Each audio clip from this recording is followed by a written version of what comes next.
എല്ലാവർക്കും അറിയാം, ഇതുപോലെ സ്ത്രീകൾക്ക് വേണ്ടി ശബ്ദിച്ചിട്ടുള്ള, സ്ത്രീകൾക്ക് വേണ്ടി പ്രവർത്തിച്ചിട്ടുള്ള, സ്ത്രീകൾക്ക് വേണ്ടി ഇടപെടലുകൾ നടത്തിയിട്ടുള്ള ഒരു പ്രധാനമന്ത്രിയും നമ്മുടെ രാജ്യത്തുണ്ടായിട്ടില്ല.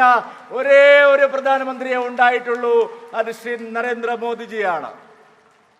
അനേകം സ്ത്രീ ശാക്തീകരണത്തിന് വേണ്ടിയുള്ള പദ്ധതികളാണ് കഴിഞ്ഞ 10 വർഷത്തിനിടയിൽ ആദരണീയനായ പ്രധാനമന്ത്രി ശ്രീ നരേന്ദ്രമോദിജി ഈ രാജ്യത്തിലെ സ്ത്രീകൾക്കായി നൽകിയിട്ടുള്ളത്. ഇവിടെ സ്പോർട്സ് താരങ്ങളുണ്ട്. ഇന്ത്യൻ വനിതാ ക്രിക്കറ്റ് ടീമിന്റെ ക്യാപ്റ്റൻ ആയിട്ടുള്ള മിന്നു മണിയുണ്ട്. ദക്ഷിണേന്ത്യയിലെ തന്നെ ഇന്ത്യ മുഴുവൻ അറിയപ്പെടുന്ന, ലോകം മുഴുവൻ അറിയപ്പെടുന്ന ചലച്ചിത്ര നടിയുണ്ട്, നർത്തകിയുണ്ട്.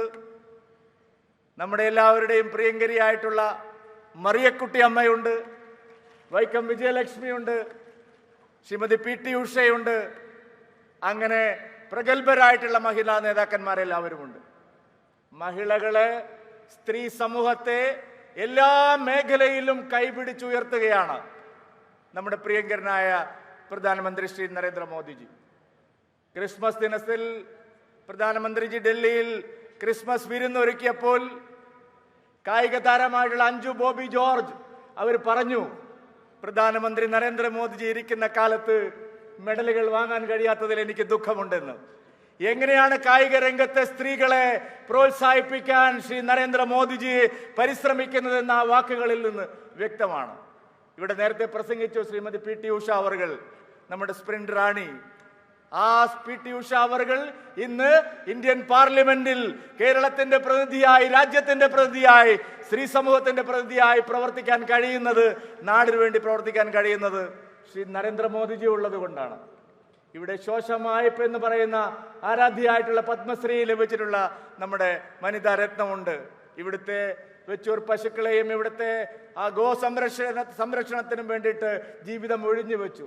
ആരാണ് പത്മശ്രീ നൽകുമ്പോഴെല്ലാം നമുക്കെല്ലാം അറിയാം. കഴിഞ്ഞ 10 വർഷമായി ശ്രീ നരേന്ദ്രമോദിജി രാജ്യത്ത് പത്മശ്രീ പോലുള്ള വലിയ അവാർഡുകൾ നൽകുന്നത്, കൈപിടിച്ചുയർത്തുന്നത് ആരെയാണ്?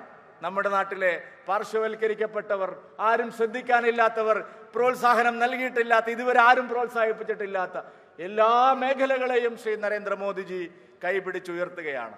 പ്രിയപ്പെട്ടവരെ, നമ്മുടെ കേരളത്തിൽ വടക്കുന്നാഥന്റെ മണ്ണിൽ നിന്നുകൊണ്ട് അദ്ദേഹം ഇന്ന് നമ്മളെ കേരളത്തോട് അഭിസംബോധന ചെയ്യുമ്പോൾ, മോദിജി വരുമ്പോഴെല്ലാം കേരളം അങ്ങനെ കാത്തിരിക്കുകയാണ് പ്രധാനമന്ത്രി ശ്രീ നരേന്ദ്രമോദിജി അദ്ദേഹത്തിന്റെ വാക്കുകൾ കേൾക്കാൻ. കഴിഞ്ഞ വർഷം ഏപ്രിൽ മാസത്തിൽ പ്രധാനമന്ത്രി കേരളത്തിൽ വന്നപ്പോൾ ഐതിഹാസികമായ ഒരു യുവജന സമ്മേളനമാണ് നാം നടത്തിയത്. ഇതായിപ്പോൾ ജനുവരിയിൽ പുതുവർഷത്തിൽ ശ്രീ നരേന്ദ്രമോദിജി വരുമ്പോൾ നാം സ്ത്രീകളുടെ ആകെ പ്രതിനിധികളെ സംഘടിപ്പിച്ചുകൊണ്ടുള്ള ഒരു സമ്മേളനമാണ് ഇവിടെ നടത്തുന്നത്. കേരളം ഈ സന്ദർഭത്തിൽ, അദ്ദേഹത്തിന്റെ വാക്കുകൾക്ക് കാതോർത്തിരിക്കുന്ന ഈ സന്ദർഭത്തിൽ എങ്ങോട്ടാണ് പോകുന്നതെന്നുള്ളതിന്റെ തെളിവ് നമ്മുടെ എല്ലാം മുമ്പിലുണ്ട്.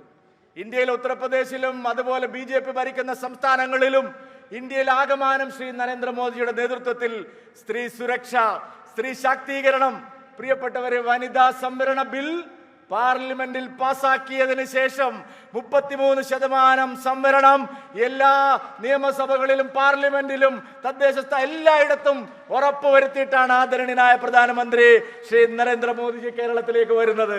സ്ത്രീ ശാക്തീകരണത്തിന്, സ്ത്രീകൾക്ക് തുല്യമായിട്ടുള്ള അവസരങ്ങൾ നൽകുന്നതിന്. അങ്ങനെ വനിതാ സംവരണ ബിൽ പാസാക്കിയതിനു ശേഷം ആദ്യമായി സംസ്ഥാന തലത്തിൽ നടക്കുന്ന മഹിളകളുടെ ഒരു വലിയ സമ്മേളനമാണ്. കേരളത്തിലെ മഹിളകൾ എല്ലാവരും, സ്ത്രീ സമൂഹം നരേന്ദ്രമോദിജിക്ക് നന്ദി പറയുന്ന സമ്മേളനമാണ്. പ്രിയപ്പെട്ടവരെ, ഈ സ്ത്രീ ശക്തി മോദിക്കൊപ്പം എന്നുള്ള ഈ മഹാസമ്മേളനം കേരളത്തിൽ നരേന്ദ്രമോദിജിയുടെ കരസ്പർശം, അദ്ദേഹത്തിന്റെ ഇടപെടൽ, അദ്ദേഹത്തിന്റെ നേതൃത്വം കേരളം ദാഹിക്കുന്നു എന്നുള്ളതാണ് നാം ഇപ്പോൾ കണ്ട റോഡ് ഷോയിലൂടെ 10,000 ലക്ഷക്കണക്കിന് ആളുകൾ മോദിജിയെ വരവേൽക്കാൻ തൃശ്ശൂരിലെ പൗരാവരി വന്നിരിക്കുന്നത്. കേരളം നരേന്ദ്രമോദിജിയെ കാത്തിരിക്കുന്നു. കേരളത്തിന്റെ വികസനം, കേരളത്തിന്റെ പുരോഗതി, കേരളം നരേന്ദ്രമോദിജിയോടൊപ്പം കൈപിടിച്ചു പോകണം എന്നാഗ്രഹിക്കുന്നു എന്നുള്ളതിന് തെളിവാണ് ഈ മഹാസമ്മേളനത്തിൽ അണിനിരക്കുന്ന വിവിധങ്ങളായിട്ടുള്ള മേഖലകളിൽ പ്രവർത്തിക്കുന്ന സ്ത്രീകൾ. പ്രിയപ്പെട്ടവരെ, സ്നേഹയാത്ര എന്നാണ് മോദിജി ഞങ്ങൾക്ക് നൽകിയിട്ടുള്ള ഉപദേശം. കഴിഞ്ഞ വർഷം മോദിജി ഞങ്ങളോട് പറഞ്ഞു, കേരളം മുഴുവൻ നിങ്ങൾ സ്നേഹയാത്ര നടത്തണം. ആ സ്നേഹയാത്ര നരേന്ദ്രമോദിജിയുടെ സ്നേഹയാത്ര ഞങ്ങൾ നടത്താൻ തീരുമാനിച്ചപ്പോൾ ചിലർക്ക് വേവലാതിയാണ്. ഭരിക്കുന്നവരും പ്രതിപക്ഷവും നരേന്ദ്രമോദിജി ആഹ്വാനം ചെയ്ത സ്നേഹയാത്ര കേരളത്തിൽ യാഥാർത്ഥ്യമാകുന്നു എന്ന് പറയുമ്പോൾ എതിരായിട്ട് വരികയാണ്. മോദിജിയുടെ സൽക്കാരത്തിൽ പങ്കെടുത്ത ക്രൈസ്തവ സമുദായ നേതാക്കന്മാരെ പരസ്യമായി ആക്ഷേപിക്കുന്ന നിലപാടാണ് മന്ത്രിമാരടക്കമുള്ള ഭരണകക്ഷി നേതാക്കന്മാർ ശ്രമിക്കുന്നത്. അവരോട് എനിക്ക് ഒരു കാര്യമേ പറയാനുള്ളൂ. ക്രൈസ്തവ സമൂഹത്തോടും അവരോടൊപ്പം അണിനിരന്നിരിക്കുന്ന നേതാക്കന്മാരോടും, ഒരു വൈദികൻ ഭാരതീയ ജനതാ പാർട്ടിയിൽ മോദിജിയുടെ വികസന നയത്തിൽ ആകൃഷ്ടനായി ഭാരതീയ ജനതാ പാർട്ടിയിൽ ചേർന്നപ്പോൾ ഭീഷണിപ്പെടുത്തുന്നത് കണ്ടു. എനിക്ക് അവരോടെല്ലാം ഒന്ന് മാത്രമേ പറയാനുള്ളൂ. ശ്രീ നരേന്ദ്ര ദാമോദർ ദാസ് മോദിജിയുടെ പാർട്ടിയിലാണ് അവർ ചേർന്നതെങ്കിൽ കേരളത്തിലെ ഓരോ BJP പ്രവർത്തകനും അവരോടൊപ്പം എപ്പോഴും സംരക്ഷണത്തിനുണ്ടാവും. പ്രിയപ്പെട്ട, കേരളം മാറുകയാണ്. സ്നേഹയാത്രയുടെ പാതയിലേക്ക് കേരളം മാറുകയാണ്. വികസനത്തിന്റെ നാളെ കേരളം പ്രതീക്ഷിക്കുകയാണ്.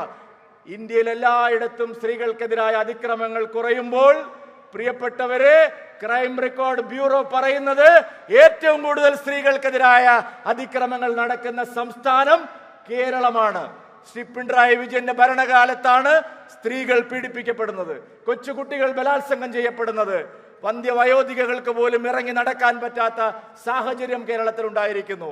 സ്ത്രീകൾ ഏറ്റവും കൂടുതൽ ദ്രോഹിക്കപ്പെടുന്നത്, ഏറ്റവും കൂടുതൽ വിവാഹമോചനം, ഏറ്റവും കൂടുതൽ സ്ത്രീധന മരണം, ഏറ്റവും കൂടുതൽ സ്ത്രീകൾക്കെതിരായ കടന്നാക്രമണങ്ങൾ, കൊലപാതകങ്ങൾ, അക്രമങ്ങൾ എല്ലാം ഇന്ന് കേരളത്തിൽ നടക്കുകയാണ്.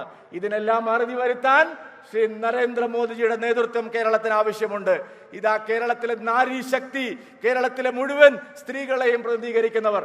ഇതിൽ അംഗൻവാടി ടീച്ചർമാരുണ്ട്, ആശാ വർക്കർമാരുണ്ട്, മൻരേഗ തൊഴിലാളികളുണ്ട്, ഇവിടെ സംരംഭകരായിട്ടുള്ള വനിതകളുണ്ട്. അങ്ങനെ തൊഴിലിടങ്ങളിൽ എല്ലായിടത്തും പ്രവർത്തിക്കുന്ന വനിതകൾ, സാമൂഹ്യ മേഖലയിലെ എല്ലാ മേഖലകളിലും പ്രവർത്തിക്കുന്ന വനിതകളുടെ സമ്മേളനമാണ് ഇവിടെ നടന്നുകൊണ്ടിരിക്കുന്നത്. ഞാൻ ദീർഘിപ്പിക്കുന്നില്ല. കേരളം 2024 തെരഞ്ഞെടുപ്പിനായി കാത്തിരിക്കുകയാണ്. കഴിഞ്ഞ വർഷം പ്രധാനമന്ത്രി ശ്രീ നരേന്ദ്രമോദിജി 2019 തെരഞ്ഞെടുപ്പ് കഴിഞ്ഞ് ആദ്യം വന്നത് നമ്മുടെ ഈ തൃശ്ശൂരിലേക്കാണ്, ഗുരുവായൂരിലേക്കാണ്. നിങ്ങൾക്ക് ഓർമ്മയുണ്ട്, 2019 തെരഞ്ഞെടുപ്പ് കഴിഞ്ഞ് ആദ്യം ഇവിടെയാണ് വന്നത്. തൃശ്ശൂർക്കാർക്ക് എപ്പോഴും ആ സൗഭാഗ്യം ലഭിക്കുന്നുണ്ട്. നരേന്ദ്രമോദിജിയുടെ ആ സൗഭാഗ്യം തൃശ്ശൂർക്കാർക്ക് ലഭിക്കുന്നുണ്ട്.